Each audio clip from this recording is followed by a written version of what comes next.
Sydney has always been Australia's party city, and next to its New Year's Eve fireworks celebrations, the biggest party on the harbour city's calendar is its annual gay and lesbian Mardi Gras festival.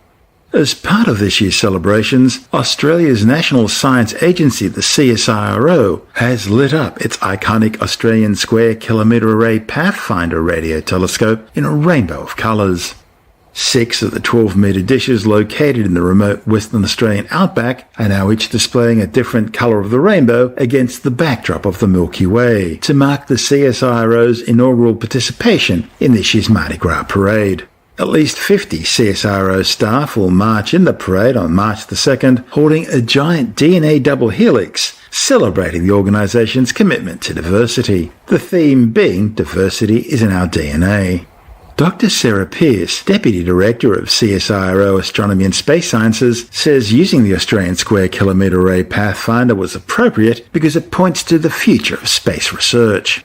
The Pathfinder, located at the Murchison Radio Astronomy Observatory, some 800 kilometres north of Perth, is testing technologies which will be incorporated into the massive multi-billion-dollar Square Kilometre Array project, the world's largest radio telescope, now being developed in outback Australia and in South Africa.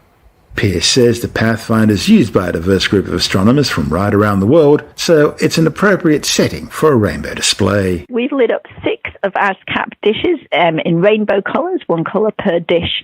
And we've done that to demonstrate really our commitment to diversity, to celebrate that we're walking at Mardi Gras, and also because the users of our telescope are really diverse, and we want to demonstrate to them as well that we're inclusive and welcoming to everybody. How important is diversity in an organisation as large and, well, diverse itself as the CSIRO? I mean, you have fingers in so many pies, from astronomy through to marine sciences, geology, through to engineering. Yeah, look, absolutely, Stuart.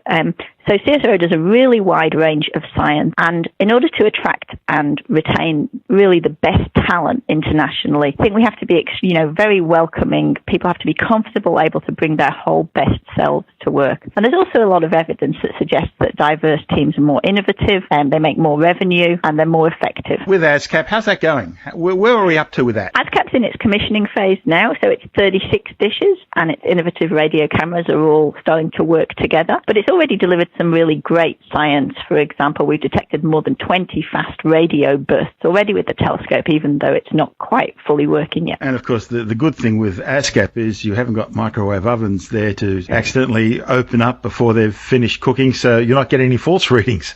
No, in fact, ASCAP, we think, is on what's the world's best radio observatory site because it's extremely quiet. It's around 350 kilometres from the nearest town, and so that's why we've gone there, because it's very radio quiet. Are you near the Murchison Widefield Array? Is that nearby? Yes, that's right. So we're both on the Murchison Radio Astronomy Observatory, which is managed by CSIRO, and we're very pleased to be able to share it with MWA. Murchison's a different type of radio telescope setup, isn't it? Yeah, that's right. So Murchison Widefield Array is a low-frequency telescope, and it and ASCAP are both precursors for the Square Kilometre Array, which will also be at the same site when it gets built in Australia in a couple of years. Now, Meerkat's already up and running, the early stages of that for the Square Kilometre Array. What about the Australian side of things? Yes, so we've been running our precursors now. As I say, ASCAP's nearly up and running, and MWA's been running for a number of years. But we've also been working on the design for the telescope, and what we've learned from ASCAP and MWA will be feeding into the SKA design. The two functions of what's being built in Australia and what's being built in South Africa, you're looking at different ends of the electromagnetic radio spectrum, aren't you? One's looking at low-frequency radio waves and one's looking at mid-frequency radio waves. Yeah, that's right. So they'll be complementary. And what happens then once you collect that data? Somehow there's going to be an awful lot of data to try and process and determine what you want and what you chuck out and what you keep. And how do you do all that? And where do you store it? And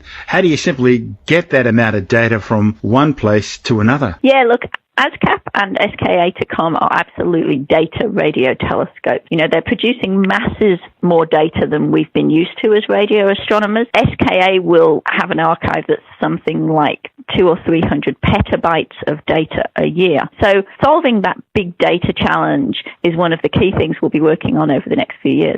That's the big problem, isn't it? How do you know what you keep is worth keeping, and how do you know what you chuck out is stuff that you can afford to get rid of or you can afford to lose? Yeah, and so that's a really key challenge. And for the first time with these telescopes, the computers, the supercomputers that run the data are really part of the telescope, because we have to process the data more or less at the same time as it's taken. We just can't afford to store all the raw data anymore. In this case, we're talking about a new generation of supercomputers, some of the biggest in the world. Yeah, that's right. Look, we'll require for SKA exascale kind of computing, so those will be bigger computers than anybody has now. Fortunately, we've got a few years yet to get there. And this is all being coordinated from Manchester, England? Yes, so SKA headquarters is in Manchester, but there are 10 member countries all over the world, and we really very much enjoy that international collaboration. In fact, in 2 weeks' time, we'll be gathering in Rome to sign the treaty for SKA. That's Dr. Sarah Pearce, Deputy Director of CSIRO Astronomy and Space Science.